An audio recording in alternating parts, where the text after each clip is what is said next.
Vinod sir, पश्चिम बंगाल के मुद्दे क्या है? प्रधानमंत्री के संबोधन से आपने भी सुना, चाहे वो करप्शन का मुद्दा हो, कानून व्यवस्था का मुद्दा हो, दो मुद्दे जो हैं पीएम मोदी की तरफ से दोहराए गए हैं। क्या ये टेम्पो सेट करने की कोशिश है इस चुनाव से? विनोद सर, देखिए, पीएम मोदी ने कानून व्यवस्था और भ्रष्टाचार का मुद्दा जो उठाया है, तो निश्चित रूप से गवर्नेंस का मुद्दा है वो। और पिछले चुनाव से सबक लिया है भारतीय जनता पार्टी ने दो बातों का। एक तो इस बार वो दीदी का नाम नहीं लेना, पर ज्यादा जोर नहीं दे रहे हैं। ममता दीदी का नाम नहीं लेना है क्योंकि पिछली बार दीदी और दीदी वाला बड़ा महंगा पड़ गया था भारतीय जनता पार्टी को और उनकी हार हो गई थी, वो एक मुद्दा बन गया था। दूसरा जो है हिंदू मुस्लिम का मुद्दा इस बार ममता जी ने कुंद कर दिया है। उन्होंने जगन्नाथ मंदिर बनवा दिया, उन्होंने महाकाल मंदिर बनवा दिया, दुर्गा आंगन बनवा दिए। तो एक तरह से वो हिंदू विरोधी होने का आरोप उन्होंने वॉश आउट कर दिया। भाजपा इस बात को समझ रही है और भाजपा लगातार 2016 से लेकर 2021 तक वो जो है हिंदू मुस्लिम के मुद्दे को, ध्रुवीकरण के मुद्दे पर लड़ती रही, लेकिन उसको कामयाबी नहीं मिली है। इस बार वो ममता सरकार के प्रशासन को लेकर के उसमें गवर्नेंस का जो मुद्दा है उस पर फोकस कर रही है। मुझे लगता है वो स्ट्रेटजी उसकी ठीक है, लेकिन समस्या क्या है भारतीय जनता पार्टी के सामने कि जो भारतीय जनता पार्टी ने जिनको अपना चेहरा बनाया है, शुभेंदु अधिकारी को, जो ममता जी के खिलाफ भवानीपुर से भी चुनाव लड़ रहे हैं और नंदीग्राम से जो लड़ रहे हैं, वो पहले तृणमूल कांग्रेस के नेता थे और उनके ऊपर उस वक्त काफी आरोप खुद बीजेपी ने लगाए थे। बाद में वो बीजेपी में आ गए। तो अब उनको आप चेहरा बना के भ्रष्टाचार का मुद्दा उठाएंगे तो उस पर वो बात नहीं बनती है। हाँ, दिलीप घोष को अगर बनाते आगे करके तो शायद ज्यादा बेहतर होता। ये खैर पार्टी का अपना मामला है, वो तय करे। लेकिन मुझे लगता है एसआईआर का मुद्दे की जहां तक बात है, एसआईआर का मुद्दा देखिए सार्वजनिक विमर्श का मुद्दा है। चुनावी मुद्दा इसलिए नहीं बनता है कि जिनके वोट कट गए वो वोट डाल नहीं सकते और जिनके वोट हैं उनके लिए मुद्दा नहीं है। लेकिन ममता बनर्जी ने इस मुद्दे को इतना ज्यादा बड़ा मुद्दा बना दिया पब्लिक डिस्कोर्स में कि दूसरे मुद्दे जो है वो दब गए। इसीलिए आज प्रधानमंत्री जी ने गवर्नेंस का मुद्दा, भ्रष्टाचार का मुद्दा और कानून व्यवस्था का मुद्दा उठाया है, ताकि वो चाहते हैं कि एसआईआर के मुद्दे पर फिर से ये मुद्दे सामने आए। तो ममता जी ने जो है एसआईआर के मुद्दे को सबसे आगे कर दिया है और कहीं ना कहीं उनको जिन परिवारों में मान लीजिए 10 वोटर हैं, वहां अगर दोनों के वोट कट गए और ममता जी वो लड़ाई लड़ रही हैं तो थोड़ा सहानुभूति भी उनको मिल सकती है। ऐसी उनको उम्मीद भी है। ठीक है, मेरा सवाल संजय जी आपसे है। ममता दीदी की तरफ से स्टेटमेंट दिया गया कि जहां देखो मुस्लिम का नाम वहां वोट काट दो, नाम काट दो। ऐसा कैसे आप लोगों को लग रहा है कि मुस्लिमों का ही नाम कटा है या कहां से डिटेल सामने आई आप लोगों के पास? नहीं, एक चीज मैं स्पष्ट कर दूं, नाम जो कटे वो सभी लोगों के कटे, इन्होंने किसी को नहीं छोड़ा। भाजपा प्रायोजित चुनाव आयोग ने किसी को नहीं छोड़ा। हिंदू, मुस्लिम, सिख, ईसाई सबके नाम काटे हैं, जी भर के काटे। जहां जहां इनको लगता है कि यहाँ से तृणमूल को वोट जा सकता है, इन्होंने नाम काटे।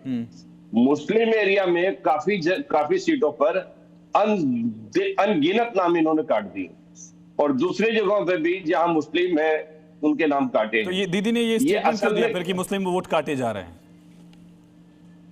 ये सबके नाम काटे हैं। वहां जहां दीदी की मीटिंग थी वहां मुस्लिम शायद बहुतायत में है, इसलिए दीदी ने कहा कि इस सीट में तो खासकर ऐसा हुआ। और ये इनका चैनल चलता है, इनका सिस्टम चलता है। चुनाव आयोग को जिस तरीके से इन्होंने ब्लैंकेट प्रोटेक्शन देकर एक अपना आदमी बैठा दिया और मनमाना काम कर रहे हैं, इनसे यही अपेक्षा थी।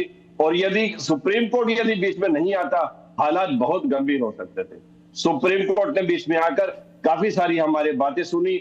न्यायिक अधिकारी अब प्रक्रिया की जांच करें। ये भी कहा कि नेवर सीन सच ए पोलराइज्ड स्टेट। ये टिप्पणी आपको याद होगी मालदा मामले को लेकर, ये अब तक की सबसे वजनी टिप्पणी अगर कहा जाए। हाँ, ये टिप्पणी अभी की है। लेकिन ये ध्यान रखना होगा कि एमसीसी लागू था राज्य में और राज्य के किसी अधिकारी को लेकर, पर्टिकुलर किसी अधिकारी को लेकर टिप्पणी नहीं थी उनकी। सुप्रीम कोर्ट की टिप्पणी थी राज्य की व्यवस्था को लेकर। हाँ, राज्य की व्यवस्था को लेकर। व्यवस्था तो चुनाव आयोग ने बदल दी ना। बीडीओ से लेकर चीफ सेक्रेटरी तक हर प्रशासनिक अधिकारी का तबादला, थाना के आईसी से लेकर पुलिस के डीजी तक पुलिस अधिकारियों का तबादला, एक व्यवस्था उत्पन्न हो गया था। और मालदा में पर्टिकुलर मोथावाड़ी सुजापुर वाली जो जगह है वहां पर पर्टिकुलर पुलिस ऑब्जर्वर आए हुए थे। मॉडल कोड ऑफ कंडक्ट लागू होने के बाद आयोग की जिम्मेदारी, सिद्धार्थ जी, आयोग की जिम्मेदारी को लेकर आप लोग बंगाल की टीएमसी पर हमलावर हैं।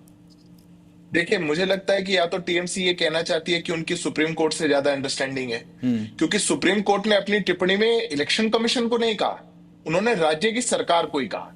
अब ये जो बहुत चालाकी से अपनी जिम्मेदारी से पल्ला हटाना चाहते हैं, वो पल्ला झाड़ना चाहते हैं, वो देखिए उनका कितना जबरदस्त काम है। पहले दिन जब घटना हुई तब कोई इनकी जिम्मेदारी नहीं थी, तब इलेक्शन कमीशन के कारण ये कांड हुआ, पर जब गिरफ्तारी हुई तो सारा क्रेडिट इनको मिल जाए। अरे ये कैसे हो सकता है? या तो घटना हुई तो भी जिम्मेदारी आपकी है, या जब कार्रवाई होगी तो कोई क्रेडिट भी आपका नहीं होगा। दोनों में से एक बात चुनिए, ये पहली बात। दूसरी बात, ये सेटल्ड प्रिंसिपल है, इलेक्शन कमीशन केवल सुपरवाइजरी रोल में है, उसके पास केवल सुपरवाइजरी पावर है, ताकि लेवल प्लेइंग फील्ड रहे। इसके लिए सुप्रीम कोर्ट की अनेक जजमेंट्स हैं, MC Mehta, MS Gill versus union of India, TN session versus union of India. ये सुप्रीम कोर्ट की क्या पावर्स हैं? आप राज्य सरकार हैं, लॉ एंड ऑर्डर आपका विषय है। ममता बनर्जी आज भी प्रदेश की गृह मंत्री, प्रदेश की मुख्यमंत्री हैं। आप तनख्वाह ले रही हैं, आप कुर्सी पे बैठी हैं, और जिम्मेदारी आएगी तो पल्ला झाड़ के चली जाएंगी। ऐसे नहीं चलता है प्रदेश।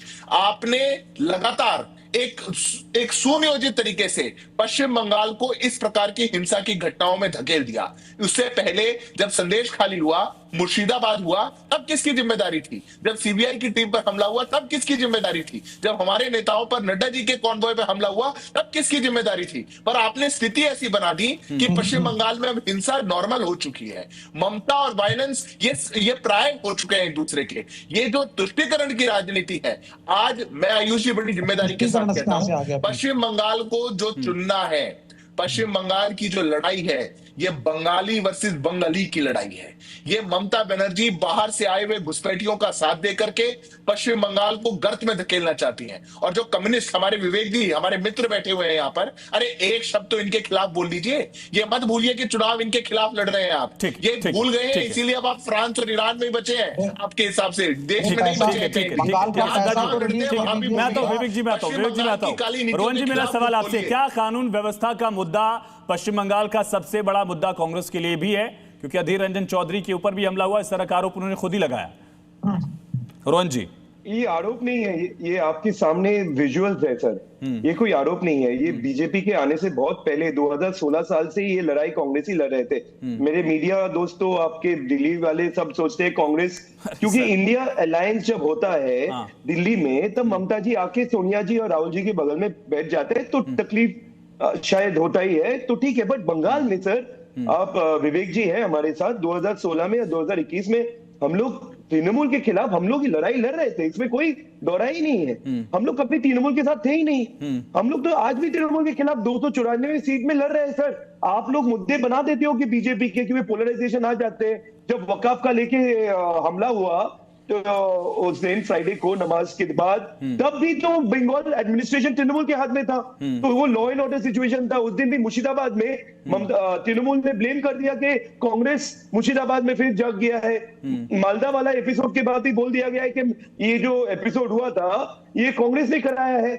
अरे कांग्रेस, एक तरफ आप बोलोगे कांग्रेस साइन बोर्ड है, एक तरफ बोलोगे जब भी कुछ मालदा मुर्शिदाबाद में घटना घटता है तब आप बोलोगे कांग्रेस। तो कांग्रेस लड़ाई टीएमसी के साथ ही लड़ रहे हैं। हम लोग बीजेपी को बोल रहे हैं कि बीजेपी बंगाल का नैरेटिव में नहीं है। वो लोग, जैसे विवेक जी ने बोला कि वो लोग लेके आते, विनोद जी ने बोला शुभेंदु अधिकारी कौन था भैया? नारदा का वीडियो तो टीएमसी बीजेपी का ऑफिस से निकला है, तो उसको अभी आप फेस करके बना रहे हो, तो कैसे परिवर्तन का बात बोल रहे हो?